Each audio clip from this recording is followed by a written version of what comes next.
The world has become exceptionally easy for a lot of men. It used to be a different place. Most men were cannon fodder. Most of us would have ended up in wars dying for fucking no reason. Damn. Now we don't have to do that. So because we don't have to do that, men think it's okay to just become comfortable now. You're not supposed to be comfortable. You were never evolved to be comfortable. You're supposed to be uncomfortable. Right. And if you make yourself uncomfortable constructively, it's very easy to be anything you want. You talk about GTA, Grand Theft Auto. I know the game. I used to play the old one on the PlayStation 1 when I was a child. Which one? I haven't played any. Which one? You talk about San Andreas? Very first one. Vice City, GTA 3? Yeah. Oh, no, the very first one, like 1994. Okay. Okay.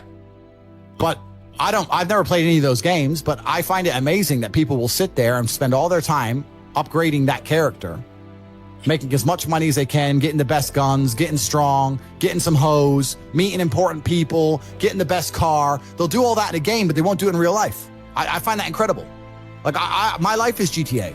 I don't need to play a game for GTA. If I want a gun, I'll fucking buy it. If I want a car, I'll fucking buy it. I want a bitch, I'll get her. It's me. I am GTA. I don't see why people play the games. They play the games because they're scared of loss. Because if you die in the game, you get another chance. If you lose in the game, you get another chance. In life, you get one shot. Damn, that's... But if you get some balls, that's what life is as a game. That's what life is as a man. This is one big video game. You get to upgrade your character. You're not born with any value. All these women that you just put me on with are born with value. They're pretty already. They're gorgeous already. They're good looking enough. Even if they're a 5, someone's going to give a shit they exist because someone wants to fuck them. As a man, if you don't make yourself valuable, you have no value. You have to get up and do it. Just like a video game, you start with fucking 0. You have to decide if you want to complete it. You have to upgrade your character. So I find it amazing that men are going to play video games and fuck about and waste their time instead of upgrading their character. Everyone knows what to do. You know what you have to do. You're right. If you had to become the most dangerous, intelligent, respectable man on the planet, you know you're supposed to go to the gym. You know you're supposed to train, learn how to fight. You know all these things. You don't do them. That's your decision. It's your prerogative. I didn't make that choice. I made the choice to do it all. I decided all of it. And every single man watching this can do the exact same thing. Which is why I have very little pity when I do these streams and people think I'm arrogant or I'm rude to people, or even to you earlier when I was making jokes and I've been joking with the girls. You're saying good, drink the soy latte. I'm not, yeah. Of course, and I know we're only joking, right? But the point is that's a conscious decision you made. I would never make fun of someone who hasn't got a choice. I wouldn't make fun of someone born with one. I have a choice though. But if you've right. made a fucking decision to be less than you should be, then I believe you should be mocked for that decision. I agree. I feel like, yeah, because like you're not living up to your full potential. Like it's your choice to basically not live up to your full potential. Completely. And me as a man, when I put myself through hell, when I have had such exacting, such stringent standards for myself, why would I then have less exacting, stringent standards on the people I meet? Damn. Why would I put myself through hell to be me and then meet someone who didn't put themselves through hell and then treat them like my equal? No, fuck you. I suffered when you didn't. So you're not my equal because you decided not to suffer. You have enjoyed comfort when I haven't, and that's fine, but don't expect me to look at you as my equal because you're not. I'll snap your fucking neck.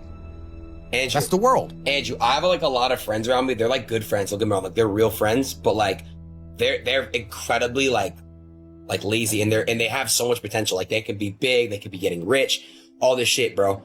But like they choose not to. So, but it's really hard because I love them. They're my friends and I came up with these guys and they're so entertaining. I love them. They're my brothers, but like.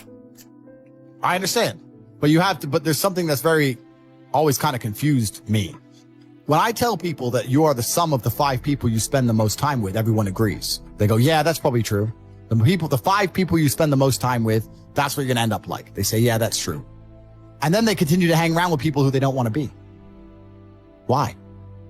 There has to be a point. There has to be a point where you sit and go, okay, you're my friends, et cetera, et cetera. I love you guys. Yeah, we can talk, whatever.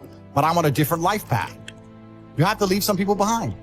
You wouldn't want to be, if you were to come hang out with me and you were in a room with me and my 5 friends, you'd feel self-conscious. You're right. You don't feel self with your friends. Because you only surround yourself around people that are on like your level of like. I'm with killers.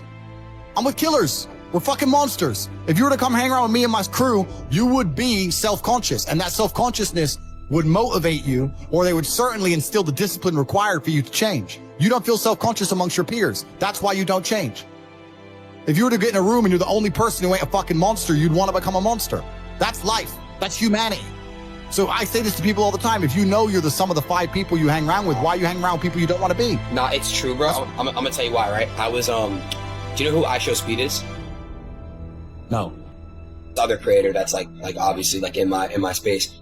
I was staying with him in September, and like I would literally like be on my shit like, every day, like grinding, like what I'm grinding, right? And like when he left, I had like no one around me to basically like kind of like on my like so it I shows. get it. Yeah. And that's why I live in a competitive environment. I live with my brother, my cousin. I live with men. We have a big house. We could all afford fucking 10 houses each. We live together on purpose. If my brother does 500 push-ups, I ain't going to be the bitch of the house. I ain't going to not do them. Right. So that's another reason the war room exists. My organization, the reason it's so competitive is the reason we kick people out. You have to fight to keep. Even if they pay, you're like, I don't give a fuck. Get out. Like, I don't give a fuck. Get out. I'm out. It doesn't matter. Everyone pays to join. You get kicked out anyway. You have to fight to keep your place. That's the whole. Damn. That's because that's how life was. If we were still in the animal kingdom, the lions that you see on TV, they weren't just born big lions. They had to fight other lions. They had to fight to get that antelope. They had to fight other animals, hyenas, jackals. They had to fight to be the boss. We're living in a comfortable world now where people think, oh, it doesn't matter. It doesn't matter. But you know what?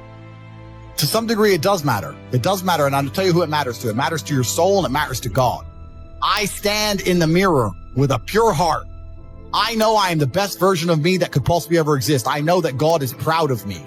There's nothing that God hates more than sloth and laziness. If God were to create a man and that man were to sit around and do fuck all, God will frown upon you. It's why you're never lucky.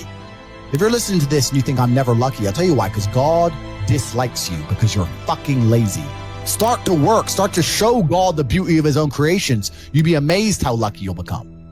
Wow. God is unhappy with these people.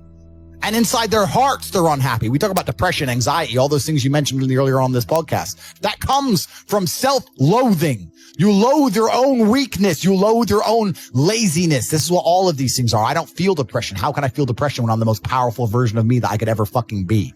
How can I feel depression when I could squeeze my own hand hard enough to break my own bones? How can I feel depression when I've smashed and destroyed 68 people's faces in front of me, men who thought they could test me in fair combat? How can I feel depressed? It's impossible. Do you understand? Bro, you got like the best fucking mentality, like brain, like ethic I've ever seen in my fucking life. What the fuck? Everything you're saying is just like that you said. It's literally facts. I agree with like 100% of everything. So why do we, okay, here's another question. Do you notice that like human beings, naturally, we don't care about things until it's gone? Like we don't appreciate what we have until it's gone. Do you know that, you know what I'm trying to say? Like appreciation. Like, correct. Why is that? Why do you think that? And do you feel that way? Like, are you very grateful? Are you appreciate what you have? Like, you know how to speak on that? Yeah, that's a mental trick. You have to rewire your brain. That's one of the things you have to rewire your brain to do. And the reason your brain needs to be rewired is because anyone who is watching this stream below the age of 30, your brain is already broken. And I'll tell you it's broken. I'll tell you why. Watch your friends when they're on TikTok. How long can they even focus on a video before they have to change? Half a second, a second, damn, maybe. All of your minds are broken. You can't even focus on anything anymore. Right. You are constantly distracted to the point where you can't even appreciate the good things in your life. You're distracted. Your minds are broken. You need to rewire your mind and resist the slave programming. How? They have programs. I'll tell you how. First thing you have to do is identify it. You have to identify what is happening to you. I use my mind to break the trap. What I do is I allow my enemy to manipulate me on purpose. And then I use my mind to break the trap and punish the perpetrators. I will sit on TikTok for a day and I'll just enjoy TikTok. And by the end of the day, I'll watch myself. How quickly I'm looking to be entertained, how little time I give a video, how fucked up I am. And then I'll blink and I'll cure my fucking brain. You must allow yourself to be manipulated and you must fix it. All of it. You just talked about not appreciating the things you have. Then blink and cure your brain. It's a conscious decision. You're letting other people control your mind. Letting all distraction. The Matrix is trying to control your mind. They're very good at it. That's what they do to control all of us. You have to break the trap. If you cannot control your own mind, let me make this point because it's extremely important. If you cannot control your own mind, then you are just a feather in the wind of life. because your own mind is the only thing you can control. You can't control the weather. Right. You can't control other people. You can't even control whether your heart stops beating. You might have a heart attack tomorrow. You can't control anything besides what you think. If you cannot control your own mind, then you go through life with zero control, zero influence. You can't control anything. You're just a feather in the wind, waiting for life to blow you from happy place to sad place to happy place to sad place, completely hoping on the gods to be fortunate to you, because if any genuine discomfort comes your way, you're fucked. It is trained. Like everything else in life, it is trained. So if you find yourself not appreciating what you have until it's gone, then you must blink and cure your brain. If you find yourself unable to focus or concentrate on tasks, you must blink and cure your brain. If you find yourself unable to go and dedicate yourself to something you don't want to do, you must blink and cure your brain. Because all of our minds have been under constant assault for years. The way the mind functions, the way people interact, has changed so significantly in the last 10 years, you wouldn't believe. If you go to a party today, as opposed to a party 10 years ago, they look completely different. People are acting differently. People are on their phones now than ever used to be. Even now, people will go to places only to get an Instagram picture, even if they don't enjoy the place. Wow. It's all about pretending they're having fun as opposed to actually having fun. The entire paradigm of society and how we interact has now changed.